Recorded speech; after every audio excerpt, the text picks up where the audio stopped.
Hey guys, this is Ix with the Rollout Reviews, bringing you another LBX review. This time it is Danball Senki Wars Riding Armor. Now, towards the beginning of the series, when Jenock is struggling to overcome Rossius, the Riding Armor is their trump card. It's a super powerful LBX enhancing unit that gives them the leg up for, well, about 2 episodes until Rossius gets a riding armor of their own. A very short-lived victory.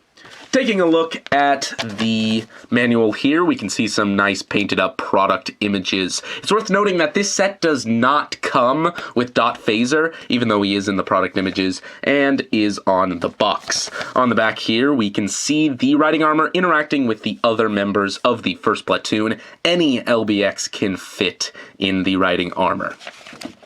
On the inside, we can see the nice full color, easy to follow instructions we've come to know and love. However, this set, even though it's much bigger than your normal LBXs, it's not any more complex. It only has 6 sprues. The pieces are all very, very large, and when it's complete, the riding armor becomes very hollow. So keep that in mind. Now, I want to take a look at the sticker sheet here really quick, because as you can see, I've only applied half of them. That's because in the instruction manual here, now I can't read Japanese, but I can only assume that this little notice here says, oh, by the way, stickers 21 through 54, yeah, we're not going to actually tell you how to apply those or even where to put them at all. Here's a picture. Good luck. Now, this isn't really a bad thing just because, well, these stickers aren't actually show accurate. They're just there if you want it to look a little more detailed. If you want to apply them, they are there. If you don't, you don't have to. Simple as that. So let's get this big box out of the way and take a look at the model kit itself. Taking one big step back, here is the riding armor. As I said, it's a very, very big piece, but very, very light. Extremely light for its size, just because of the hollowness.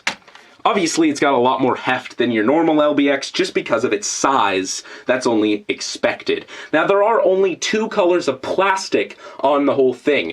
The gray color and the blue color. Everything else you see is sticker details, but they're fairly tiny stickers in comparison to the mass of the thing. All of the white, red, and silver details are stickers, and even without all of those extraneous stickers applied, it still ends up looking very nice. There's just enough color to break up the scheme. And as I said, all of those stickers are actually show inaccurate, so if you don't want to apply them, I think you might be better off.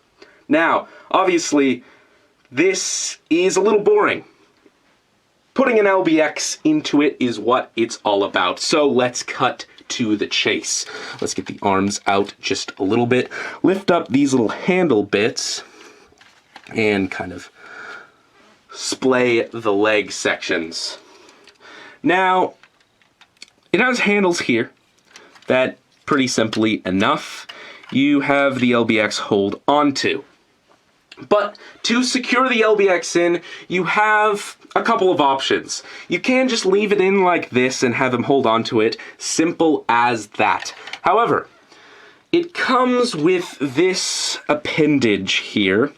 It's got a little peg there and a hinge and another hinge. And within the leg, there are these little sections that flip out. There's one on either side, so you can decide which one you actually would like, if any of them. You don't have to have them at all. Again, they tuck very nicely into the foot. But essentially, you plug this piece in here, and then underneath, you attach the LBX in just to keep it a bit more solid, like that. Then from here, you lift up the controller bits and plug his arms in. Just like that. Now, I don't think this is actually all that necessary, and it ends up looking really weird. I think it would work a lot better if this piece was actually clear, because it being the same color as the rest of the workings of the riding armor just makes it look strange. I prefer it without, just because, again, it supports itself pretty well even without this piece, and it's not show accurate in the least. So it actually plugs on there very securely. So there we go. Once again, this set does not come with dot phaser, does not come with any LBXs. This is an accessory more than anything. So again, just plug his hands on here.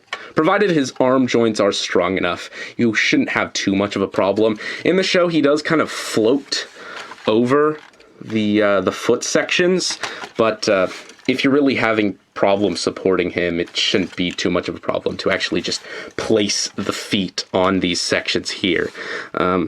But yeah, there is dot phaser in the riding armor, and this is a very cool looking display.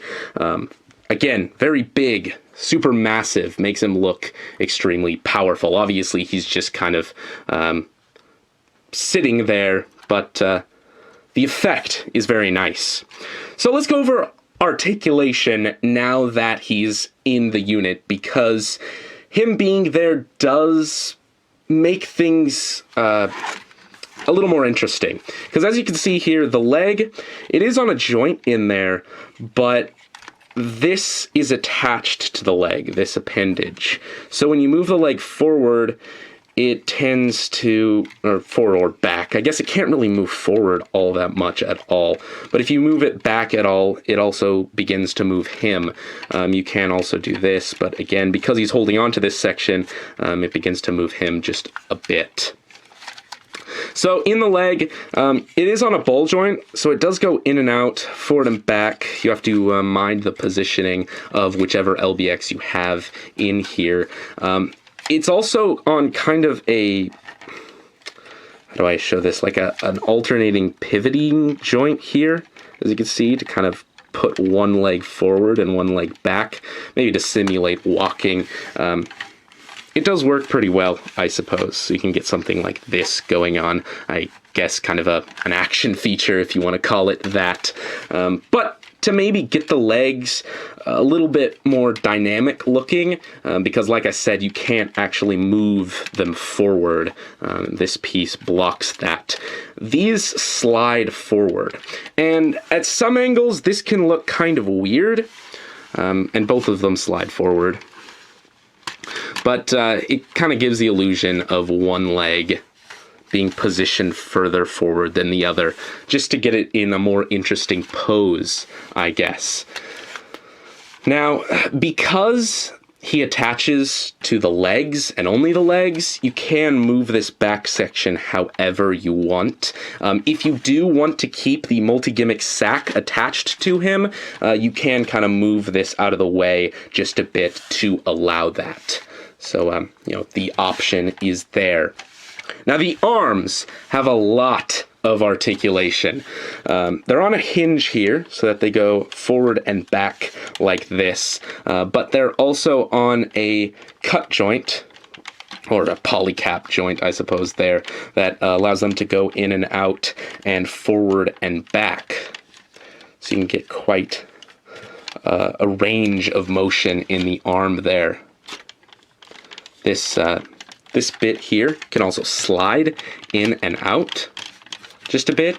It does kind of look a little ugly with that exposed, so if you don't want that there, it does slide back into the torso to hide it. But if you want that extra movement, you can have it. Very nice. It does have another joint here. I find this a little bit useless, but it can help to make some poses look a little more natural. Again, I mean, more articulation is always a nice thing, so I'm not complaining. The elbow actually bends a little more than 90 degrees here, which is nice. It can straighten out all the way if you'd like it to, and there is a cut joint here where it can rotate. Now the wrist is on a ball joint, but much like the shoulder there, it can slide in and out. So it can extend to this point to allow a lot of movement. But it also rotates, and you can push it in there to help hide that joint. The fingers are articulated. I want to say individually articulated, but they're really not. These two fingers here move independently on a ball joint. These two fingers here move independently on a ball joint, and you have the thumb. Now, this is very nice. It gives you options with the hands without having to swap them. I mean, they're very big pieces, so that would be pretty impractical. But that also means they can't really form a fist all that well. You can bring these in like that and kind of get the thumb around like this a bit, but it ends up looking kind of very awkward, which is unfortunate for something that is kind of meant to punch things. Oh well. But, you know, I guess you can do whatever the articulation here allows, which would be more than just having stationary fists. So I commend them for that. Obviously, you have the full movement of the LBX's head and legs if you want to do any variation with that. So, basically, just having an LBX in there, that's the gist of it. So let's put him in a quick pose here.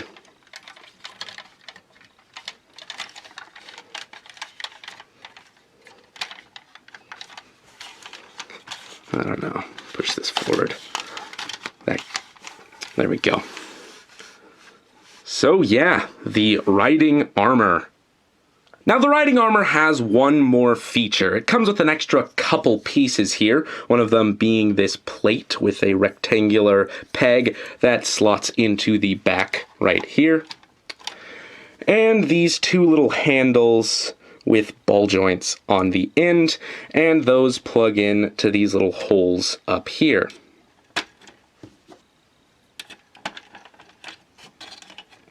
There you go. Now this opens up a display option where you can have one or two LBXs displayed on the back, riding on top of it, I guess. So, let's just take Orvane. You gotta have their foot rest on the plate here and have them hold on to this little peg. And then we'll get Valsparos on there as well. And there you go. So basically this is just an excuse to have the first platoon displayed on the shelf in a single unit. I guess that saves shelf space if you're into that kind of thing, but honestly, I think it looks a bit silly. Now, there are two versions of the Jenock riding armor. There's also a third version, which is of Rossius, that is tan. It has a big Gatling gun and a ramming fist. I'm more likely to be getting that one than the second Jenock riding armor that has a lance arm here. It's actually a completely remolded arm. And aside from that, I don't think there's many differences. It does come with a couple extra display optional pieces. It has like a piece that attaches to the foot, much like this appendage here, where you can kind of put another LBX on it to kind of have it punching that LBX or something, I guess. Similarly, there's a peg on the arm to allow you to attach another appendage, where you can do the same thing over here. And then there's another piece up here where you can kind of have an LBX similar to these guys up here, kind of a ride on the shoulder. I think those aren't really necessary and are just a bit silly. I also like the symmetry of this version a little more than the asymmetry of the lance arm on one side and the normal arm on the other. Just personal opinion, and that's what it comes down to. Whichever one you like more, I'd say go ahead and get if you were looking at them, because there's probably not going to be too much difference.